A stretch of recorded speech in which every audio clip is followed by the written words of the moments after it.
The hiss of decompressing cryogel echoed through the dim-lit chamber, followed by a wet gasp and a man's strangled scream. Private Ethan Cross jerked awake, naked, freezing, and confused inside a translucent pod. Alarms blared in unfamiliar tones, deep melodic thrums unlike any Earth warning system. He coughed violently, spewing remnants of the gel from his lungs, his limbs trembling as neural reintegration spasmed through his body. What the hell? The last thing Ethan remembered was volunteering for a long-term deep space security detail aboard the UES Long March. That was. He glanced at the readout inside the pod's rim. 893 years ago. A low hum pulsed through the chamber. The pod door opened with a soft "eh," spilling cold vapor across the metallic floor. Ethan stumbled forward, landing hard on his knees, chest heaving. Before he could collect his thoughts, the chamber door slid open, and in walked the strangest group of people he'd ever seen. They were all women, 8 of them. Tall, graceful, in sleek armor that shimmered like obsidian water. Their skin ranged from deep azure to pale lilac, with patterns that pulsed faintly under the overhead lighting. Their eyes glowed, literal bioluminescence, and every one of them had their weapons trained on him. "Identify yourself, male," one of them said in a clipped, commanding tone. Her voice sounded metallic, translated mid-air. Ethan blinked. Private Ethan Cross. United Earth Space Command. Cryo-Sleeper, Mission ID 642-. What the hell is going on? They glanced at one another in silent discussion, then lowered their weapons, but only slightly. "You are on the Imperial Starfleet vessel Venerex Ultimara," the leader said. "You are a stowaway of ancient origin, awakened without authorization. And you are male. The Empress will decide your fate." Wait, Empress. Fate. Can someone just give me a towel first?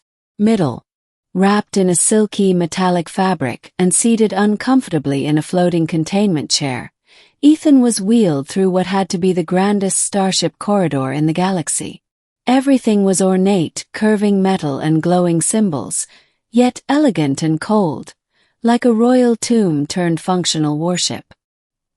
He learned that the Venerex Ultimara was the flagship of the Zelvathi Imperium, an all-female empire spanning over 1,000 star systems.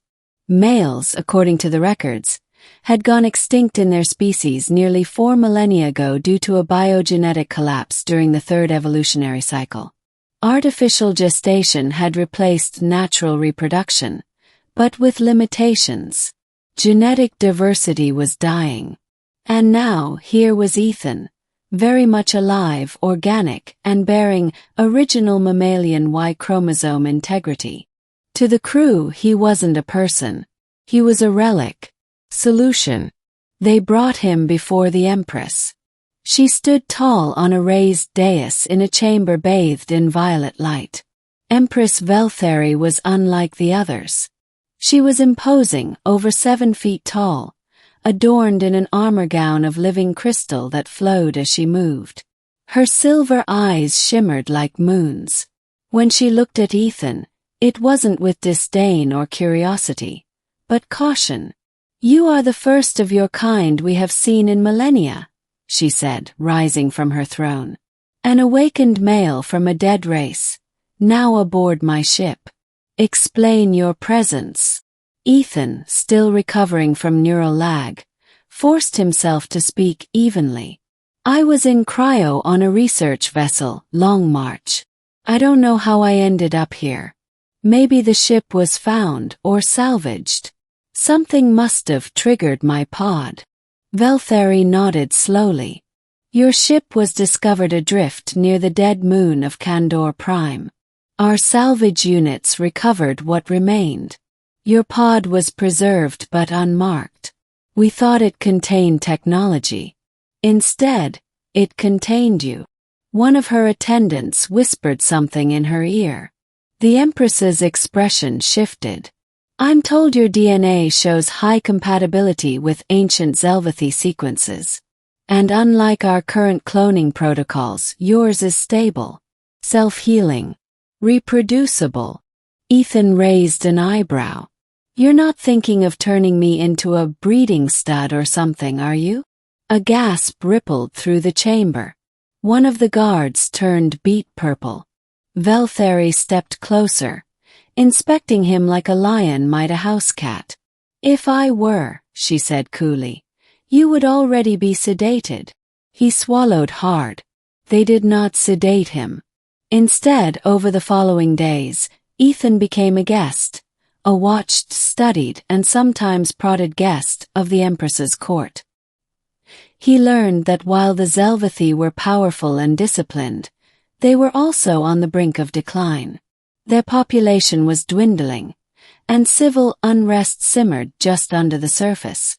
Not everyone supported the Empress's rule, and a mysterious offshoot faction, the Shatterdaughters, believed Veltheri was too merciful, especially now that she'd sheltered a primitive male.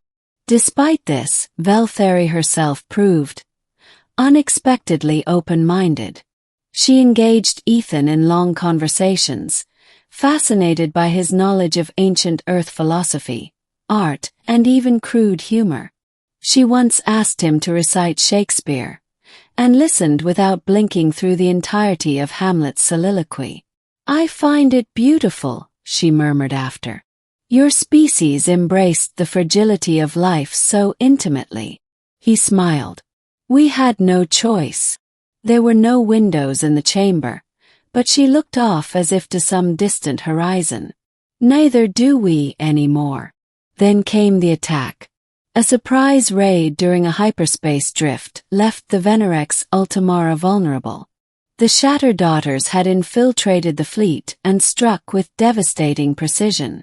Power systems went down, internal gravity flickered, and fire roared through the engineering deck. And they came for Ethan. The rebels believed he was a threat to their ideological purity, a symbol of weakness, chaos, and regression. They stormed the guest quarters with shock rifles and plasma blades. Ethan was unarmed, but not defenseless. He'd trained in tactical response, and despite being outnumbered, he managed to trap 2 pursuers in a collapsing pressure seal, grabbed a fallen rifle, and sprinted barefoot through the spiraling corridors toward the throne chamber. By the time he arrived, Veltheri was already under siege. She fought like a goddess of war, spinning her living armor into razor-laced shields, striking enemies with bursts of sonic energy. But even she was tiring. A rebel sniper had taken position above the throne dais, targeting her blind spot. Ethan didn't think, he acted. He tackled Veltheri to the floor just as the sniper fired. The plasma round sliced the air inches above them. She stared at him, stunned. You saved me. I had a good seat for Hamlet. I wasn't gonna let the curtain fall yet. Veltheri laughed, a sound like chimes in a storm, and surged to her feet, rallying her loyalists. Together, they drove the Shatterdaughters from the ship. Ending. The aftermath was quiet. Ethan stood beside the Empress on the bridge, looking out at the swirling nebulae beyond. She wore simpler robes now, her expression more thoughtful than regal. You've become more than a curiosity, she said. I try to exceed expectations. Veltheri turned to him, her silver eyes searching. You are unique. Dangerous, perhaps. But your presence has rekindled hope among my people. Not just for survival. For change. He met her gaze. So, what now? Do I go back in the freezer? She stepped closer,